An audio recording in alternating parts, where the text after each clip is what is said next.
James Allen, 25. lipnja. Prvi korak u discipliniranju uma jest nadvladavanje lijenosti. Ovo je najlakši korak i dok ga potpuno ne ostvarimo, ne možemo poduzeti one sljedeće. Prijanjanje uz lijenost nepremostiva je prepreka za put istine. Lijenost znači pružati tijelu više udobnosti i sna nego što mu je potrebno, te odgađati, izbjegavati i zanemarivati stvari koje zahtijevaju našu pozornost istog trena.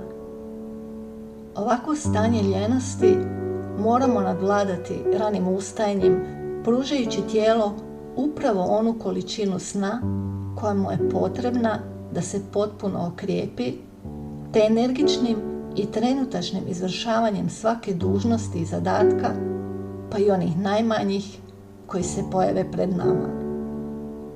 Srce mora biti pročišćeno od tjelesne požude i žudnje za hranom. Bezvoljan um ne može postići nikakav uspjeh.